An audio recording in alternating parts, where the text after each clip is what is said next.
What is Westbeth?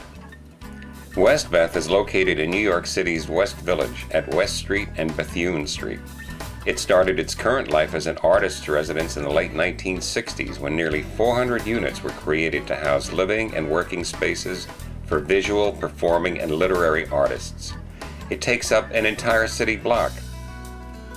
It was originally built as a factory for the Western Electric Company of Chicago in 1894 and was taken over by American Telegraph and Telephone in 1907. This was the first home of Bell Labs. Here the first vacuum tube was created in 1912 and the amplifier in 1915. These inventions helped to pave the way for records and later sound motion pictures. Even radar had its early development here. And other major inventions followed: television and color television, the microphone, and hi-fi sound. So the connection with the arts is deeply embedded in the history of Westbeth itself. Internationally recognized artists such as Merce Cunningham in dance, Gil Evans in jazz, Diane Arbus in photography, and Muriel Rukeyser in poetry are among the hundreds of artists who have called Westbeth their creative home. The World Trade Center was about 2 miles south of Westbeth.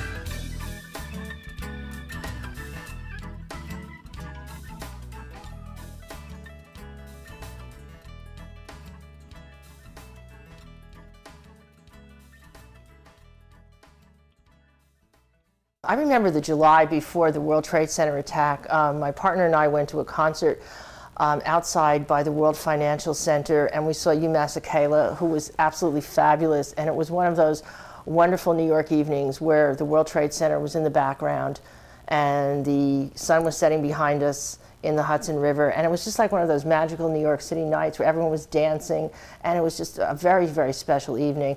Growing up here in Westbeth, which is right along the Hudson River and probably about a mile down there, would be the World Trade Center. And where I grew up, our windows look right out onto the World Trade Center. So periodically, whenever I wanted to look at something pretty amazing, I would look out the window and I'd see the World Trade Center. When we moved into Westbeth 30 years ago, they were still constructing Tower Number 2.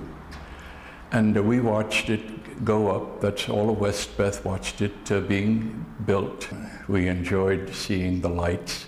I thought they were really beautiful. There was a lovely park there, and the low-built buildings they were all beautiful to look at to me, and they were a wonderful match for the magnificent height of those towers. Oh, it was a convenient place for me to bring my children.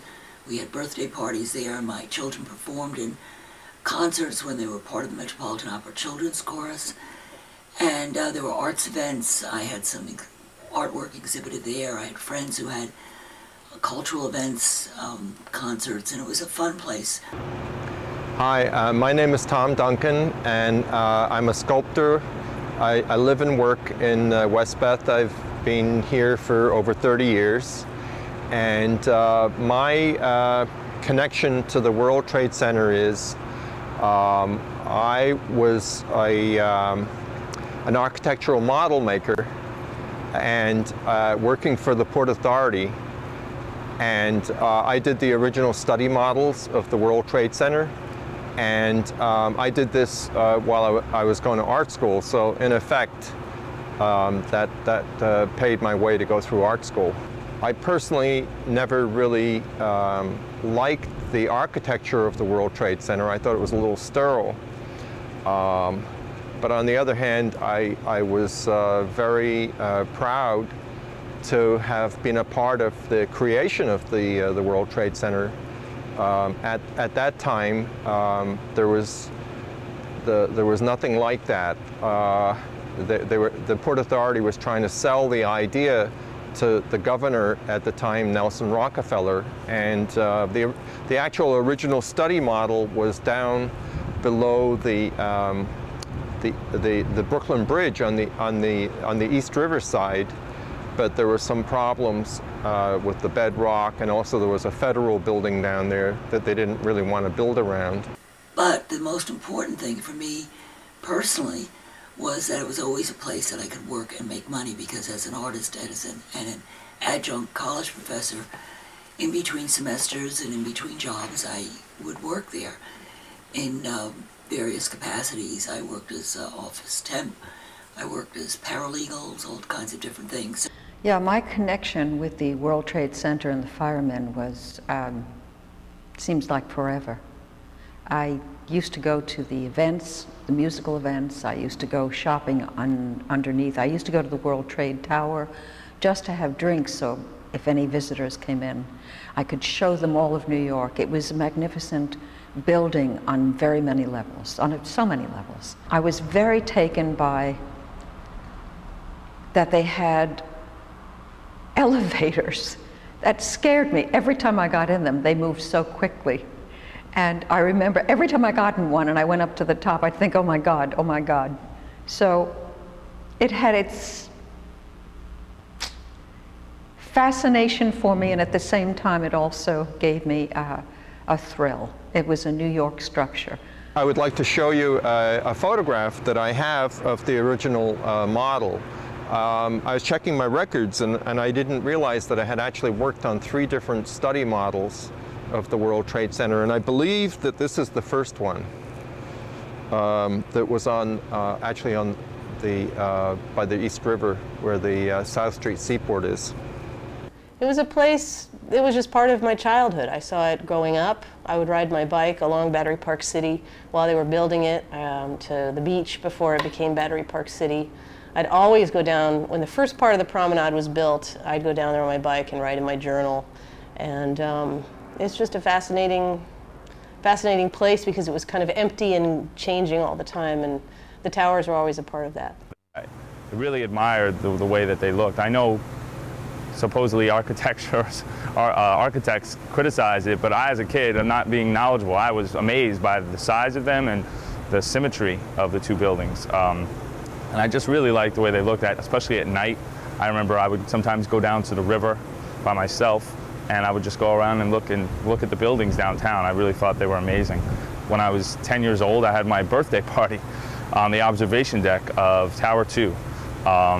And all my friends from St. Luke's School, where I went, came, and I remember some of the kids wanted to put their head up against the glass and get the feeling of vertigo, that they were falling. Unfortunately, at the same time, in light, or in perspective, we can see that obviously has a sort of eerie feeling, considering what happened in September 11th. I also had a connection with the World Trade Center because I teach at Borough of Manhattan Community College, and I don't know if you can see the school catalog, but these are our students, and in the background is the World Trade Center, which we actually considered part of our campus. And one of our buildings, Fitterman Hall, which was 4 blocks below the main campus on Chambers Street, was very close to the World Trade Center. In fact, it was destroyed during the World Trade Center attack. 7 World Trade Center fell on Fitterman Hall, which is actually where I was supposed to be on September 11th, but I didn't get there because my class was at 11:30. I never liked the World Trade Center, really. I never thought it was a very pretty building, but it's a very strong graphic image, and I've used it in illustration.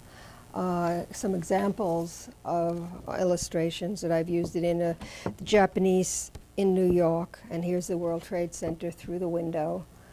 And then I've used it again in another piece for entering the business place. These are promotional pieces. And you can see the foot coming in and sort of squelching the World Trade Center, although I didn't mean it to be that way at the time. This was all done quite long ago. I would watch it outside of the large window in the hall every day on a daily basis, and it became not about the physicality of the architecture, but how the architecture related to the weather, to the clouds. And I would see sunsets, sunrises, and also beautiful sort of different times the mists would cover up the 2 towers partially, and the lights would come through.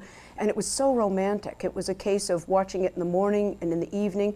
When I came home from work, I would look up and see it through the window and say over and over, I made it to New York, and I was so proud. This particular day, 9/11, I had an appointment with Westbeth. At 8:30, I left the house, and the walk to the bus is only about 3 blocks and 5 minutes or so. And I remembered that before I left, in the mornings, to sort of wake me up and get going, I turned on the television.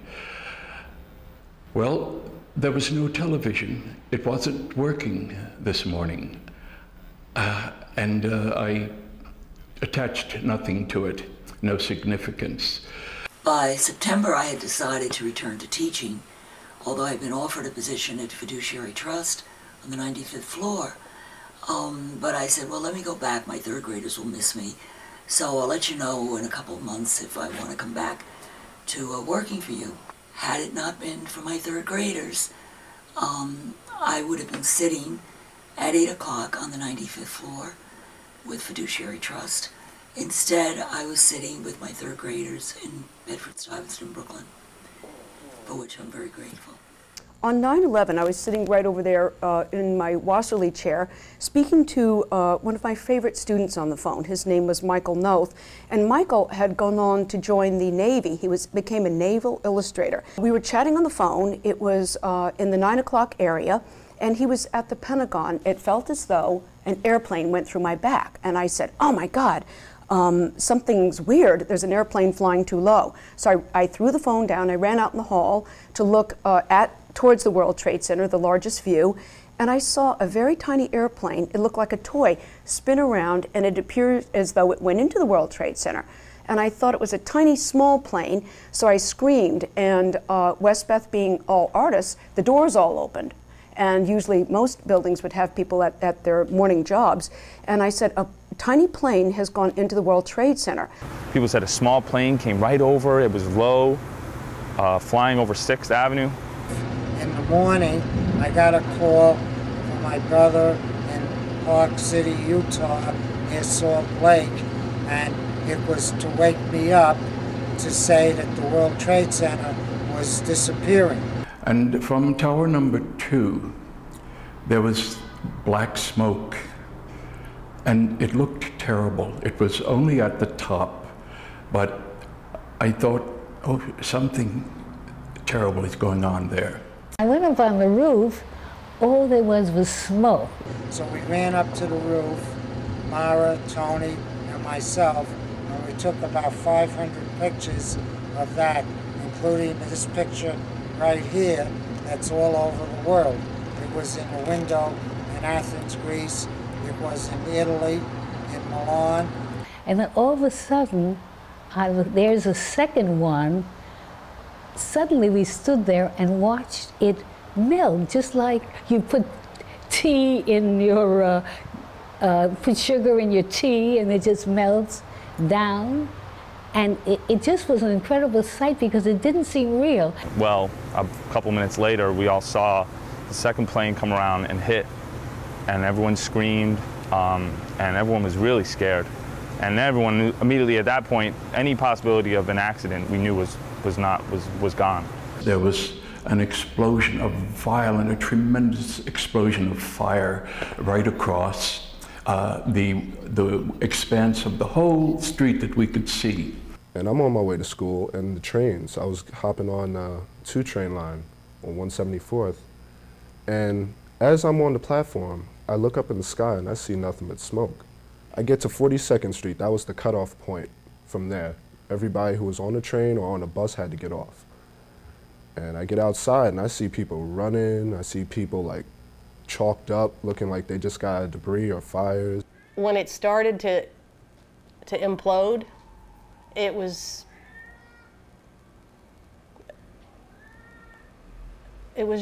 shocking. There really isn't a word to describe what it was like to see that, to have been standing there, to watch the plane go in, to watch it burn, to imagine whatever you could, and then to see it explode.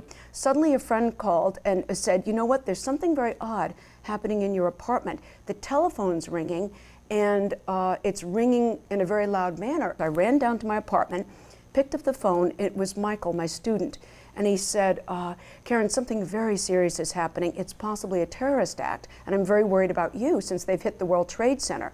And all of a sudden I heard a big explosion. My friends looked down and said, wow, they just hit the Pentagon. Where did you say that phone call was from? And I was holding the phone and I said, the Pentagon, but the line is out. 5 days later, my dear Michael was found. I was devastated. As I watched the black smoke, just black smoke coming out of the tower number 2, then flames came licking through the smoke, just licking through. And then we saw people going out of the windows. And this was pretty horrifying. And all of a sudden, we saw the buildings begin to move. Well, buildings don't move. And everybody hollered and screamed. It's like all over the world, they were screaming and hollering that this is what's happening. And then the fog of the dust and the debris covered the rest, and in the count of 1, 2, 3 came that horrible crash. That indescribable, that we thought of the firemen and the policemen and all the people in it. And we knew immediately how many human beings were being consumed there. I think when the second one fell, the most devastating thing was watching the cloud that then came up afterwards and figuring that from the entirety of Lower Manhattan, from that perspective up on the roof of Westbeth, that everything in Lower Manhattan had just been obliterated. And to my mind, since I figured that they were nuclear bombs, I really did think, you know, millions of people just died, and I'm about to die too. So it was a terrifying, terrifying moment. Right after the second building came down, I hopped on my bicycle and just rode down there, and it was really before there was really even any security in place, and I was riding through this whole bunch of dust on the street, and it was an incredibly surreal situation.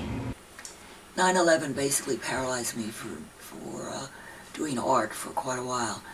I became very ill because I was trapped in downtown Brooklyn. I ended up trying to get home from Brooklyn and walking for hours and hours, breathing in all that stuff in downtown Brooklyn and in Lower Manhattan, finally when I could get to Manhattan. And I started feeling very weak. By Friday, I was in the hospital with pneumonia, and it took me weeks and weeks to recover. And actually, I didn't really have my strength back for a year. We were kind of figuring out what to do. We really didn't know. There were people filming it. Suddenly, St. Vincent's Hospital was a couple blocks away, and there were people coming up requesting blood. So immediately, I went to go give blood with a couple people, and we waited for so long, and they separated us by blood types, and they told everyone who wasn't A, B, or O to go home after a while. I happened to meet some people who were in the building. I mean, it was really amazing, the outreach of New Yorkers. If you compare that to what people would consider New Yorkers to be, I think that was really amazing to see that. Obviously, it was very sad, but that was one positive thing I definitely took out of that day. And then after that, I went down to the West Side Highway, and I guess now it's about maybe, I don't know, 1 o'clock. And that was when people started to suddenly appear with the signs, okay? And everybody was out there. Thousands of people, hundreds of people were out there with signs and clapping and cheering and painting pieces of wood, thank you. And there were hundreds of cars coming from all over, you know, fire engines, ambulances, all kinds of vehicles coming from all over the tri-state area at that point. It was still local. And everyone was cheering and waving and practically falling off the median. So this is how this whole business of cheering the rescue workers started, which continued for a very long time. And suddenly I realized that this was what I was going to do for however long it took. I also didn't have a job because Manhattan Community College was closed. So I didn't have a job to go to, so suddenly cheering the rescue workers became my job.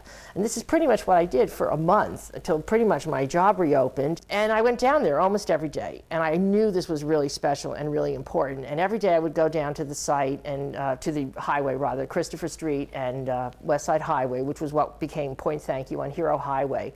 And the crowds diminished as the days went on, as the weeks went on. But there was a good core of maybe 30, 40 of us who came, maybe 10, 15 at a time. And I was there almost every day.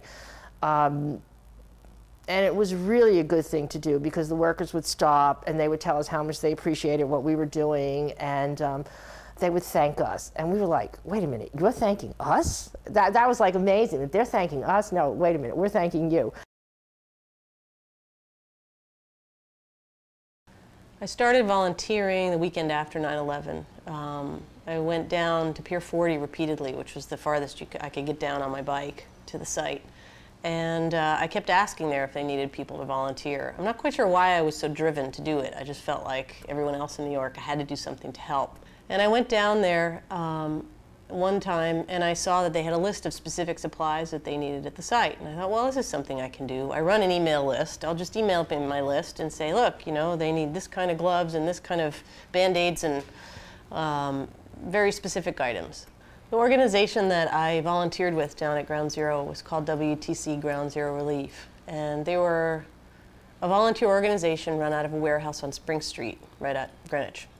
And what we would do is bring specific needed supplies down to the site. We would find out from being down there by talking to the people who are coming off the pile, by talking to the people at supply caches, the FEMA workers, you know, what exactly do you need and what aren't you getting?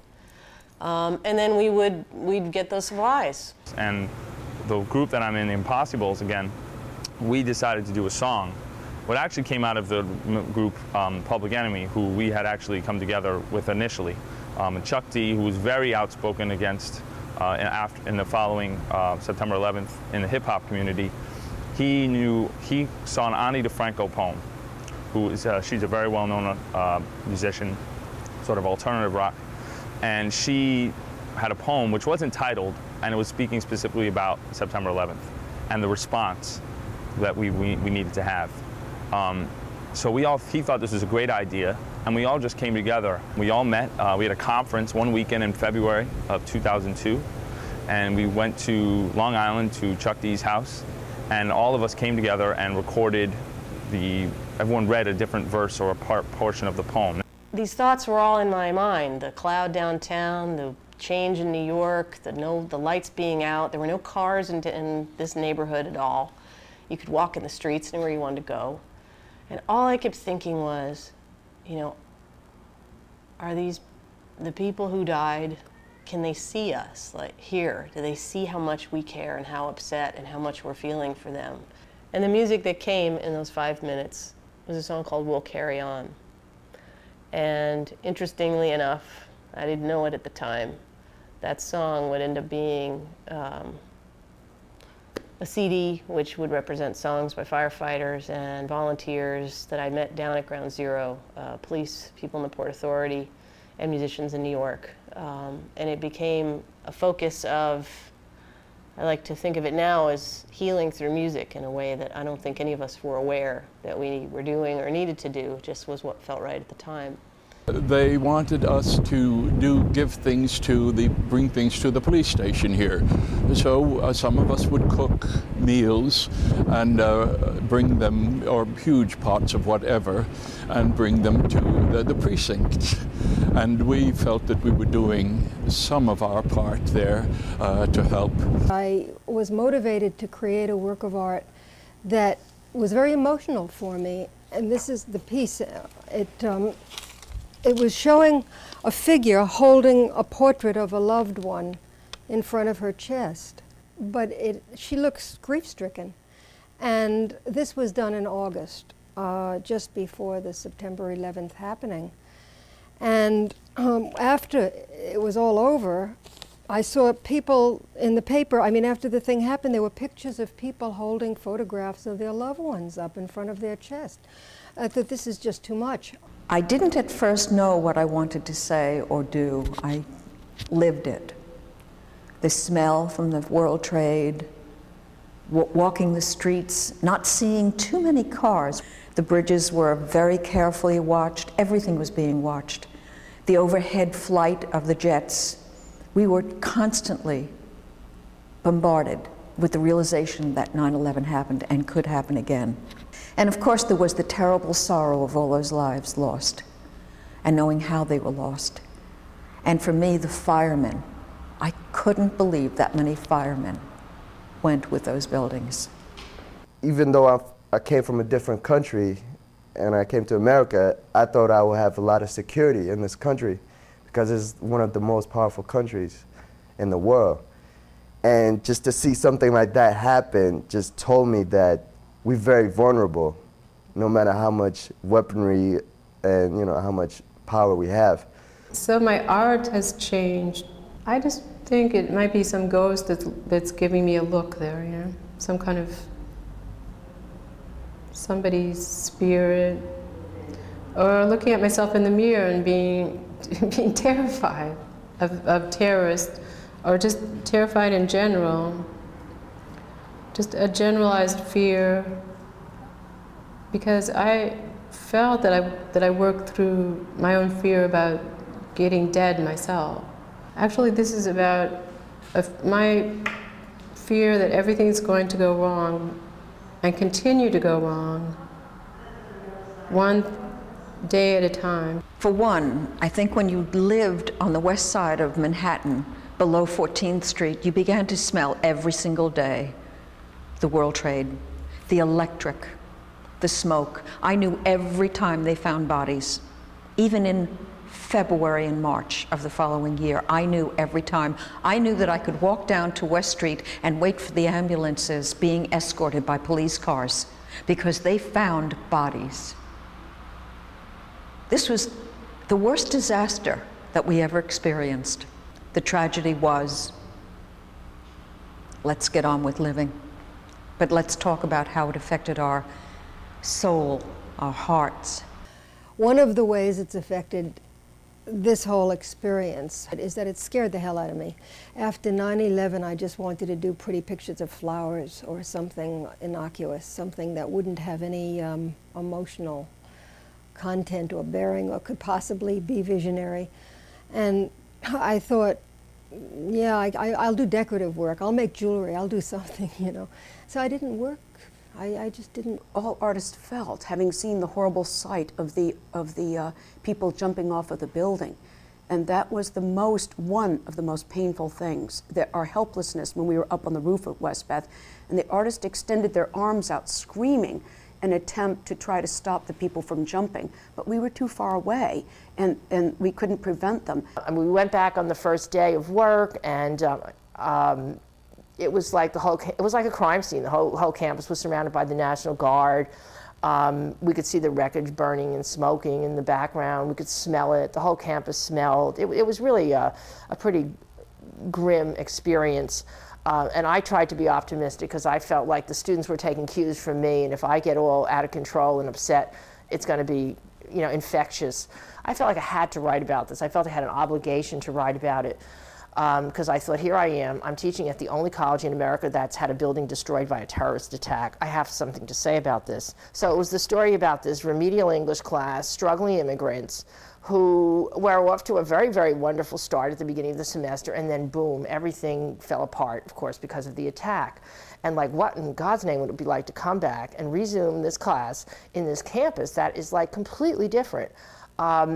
So I tried to write the piece talking about the class and how it was almost like, it felt like we've got to get through this semester. This is like our duty. It's almost like our patriotic duty for me to get this group to the end of the class and pass that final. And teaching took on this whole almost like missionary quality that it never had before and probably never will again. 9/11 impacted me with the concept that life is very short. And one of my professors at Yale, Robert Reed at Yale and at Skidmore, had said, "Is what you mean, is that what is being seen?"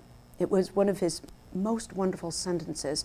And I began thinking, I've got to do everything faster. Life is so short. I wanted to cut to the quick. And the image that I wanted to present had to be very clear and had to have a graphic orientation. So I decided that cutouts were very clean and clear, and I began leaving minuscule detail out as well as the background for a more rapid reading. And this series began of the cutouts, where the pieces are physically carved out with a skill saw, and it's a flat surface, a relatively flat surface. And slowly I started getting back into my work, and actually my work is now still exploring these figures, collages, assemblages, found art materials, but somehow my work has always been dark. And I think I'm aware of it more now. I mean, the dark side was always there, but now I really am conscious of it. So it's not that I'm trying to lighten up. I just feel whatever comes out now, I'm ready to just let it happen. I think that for me, how it affected me personally was that it angered me. I was really angered. And I, as a dancer, my work always has a meaning to it, but it was abstract. And I felt it's time now to get into a profession, or whatever you want to call it, that I can speak through. And video and the documentary that I did about Westbeth gave me an opportunity to speak my thoughts. But on a personal level, I've had a lot of flashbacks from my childhood memories of the Second World War, and that's been very hard. You know, certainly it's affected my sleep, and you know, my mental health is certainly affected. I mean, right after it happened, I just thought, you know, what I'm doing is so unimportant and so insignificant. I was really doubting myself, and it took quite a while to kind of like come back and just say, hey, you know what, life continues no matter how terrible it is. The artwork that I've been involved in is a combination of probably my love of this country, the American flag. I'm not a great believer of flaunting it, but I do love the flag because I'm a great history buff. I know what it took to make that flag occur. And we've not done everything perfectly in this country, but we are a growing democracy, and you have to love the goodness of it. So my artwork is involved in that. My artwork has flags, it has the firemen that I love and respect very much. And it also has a part of myself that is very involved in trying to show what I feel about 9/11, what I feel about the terror that we lived through, what I feel about the joy of this country.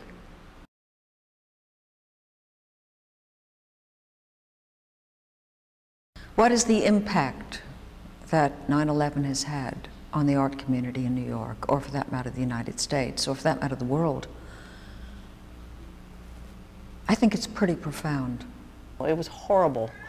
And the things I saw as a volunteer, being at the site, being there on a daily basis, meeting people who were on the pile every day. I mean, those were horrible, horrible things that no human being on this earth should have had to witness. And how do you process that? How do you go on? How do you carry on? Living in Lower Manhattan, you couldn't help notice the powerful effect that 9/11 had on the economy of New York City.